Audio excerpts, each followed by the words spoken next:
ലോകത്തിലെ എല്ലാ കലാപങ്ങൾക്കും കാരണം 6 ശരിയാണ്. ആ 6 ശരിയാണ് എല്ലാ തെറ്റും ഉണ്ടാക്കുന്നത്. എന്താണ് 6 ശരി? ഒന്നാമത്തെ ശരി, ഞാൻ മാത്രം ശരി. രണ്ടാമത്തത് എൻ്റെ ജാതി മാത്രം ശരി. മൂന്നാമത്തത് എൻ്റെ മതം മാത്രം ശരി. നാലാമത്തത് എൻ്റെ ദൈവം മാത്രം ശരി. അഞ്ചാമത്തത് എൻ്റെ പാർട്ടി മാത്രം ശരി. ആറാമത്തത് എൻ്റെ രാജ്യം മാത്രം ശരി. ഈ 6 ശരി കൊണ്ടാ ലോകത്തിലുള്ള സകല കലാപങ്ങളും ഉണ്ടാവുന്നത്. ഇതാണ് മതം, അഹന്ത. പിന്നെ അടുത്തതെന്താ? മാത്സര്യം. അവനേക്കാൾ വേണം, അവനേക്കാൾ വേണം.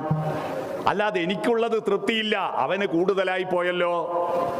പണ്ട് ഒരാൾ ഭയങ്കരമായ തപസ് ചെയ്യാൻ പോയി. അപ്പൊ തൊട്ടാളെ അയൽവാസിക്കൊരു ഇവനെന്തെങ്കിലും ദൈവം കൊടുത്താൽ പിന്നെ ഞാനെന്തിനാ ഇവിടെ ജീവിച്ചിരിക്കുന്നത്?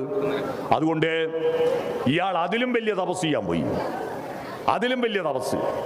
അപ്പൊ അതിലും വലിയ കടുത്ത തപസ്, തീ കൂട്ടിയിട്ട് അതിന്റെ നടുക്ക് തപസ് ചെയ്യുമ്പോൾ ദൈവം ആദ്യം പ്രത്യക്ഷപ്പെട്ടത് തീ കൂട്ടി തപസ് ചെയ്യുന്നവന്റെ മുന്നിലാണ്. കാരണം ഇവൻ ബന്ധു ചത്തുപോകും, മറ്റവന് സമാധാനം ഉണ്ടല്ലോ. അപ്പൊ അവനോട് പറഞ്ഞു, നിനക്ക് എന്താ വേണ്ടത് വെച്ചാൽ വരം ചോദിച്ചോ, പക്ഷേ നിന്നേക്കാൾ മുമ്പേ ഒരുത്തൻ തപസ് ചെയ്യുന്നുണ്ട്, അതുകൊണ്ട് നിനക്ക് കിട്ടുന്നതിന്റെ ഇരട്ടി ഓന് കിട്ടും.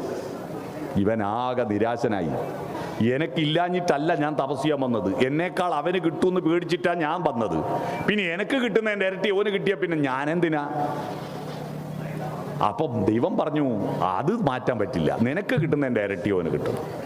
അപ്പോൾ അവസാനം അവൻ കുറേ ആലോചിച്ചിട്ട് ഒരൊറ്റ പ്രാർത്ഥന, ദൈവമേ എൻ്റെ ഒരു കണ്ണ് പൊട്ടിപ്പോട്ടെ എന്ന്. എന്നാ മറ്റവൻ്റെ 2 കണ്ണും പൊട്ടിപ്പോവല്ലോ. ഇതാണ് ഭക്തൻ.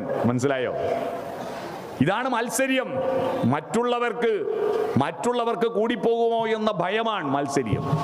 ഈ 6 ശത്രുക്കൾ നമ്മുടെ ഉള്ളിലുണ്ട്. ഇതാണ് നമ്മുടെ ഉള്ളിലുള്ള അന്ധകാരം.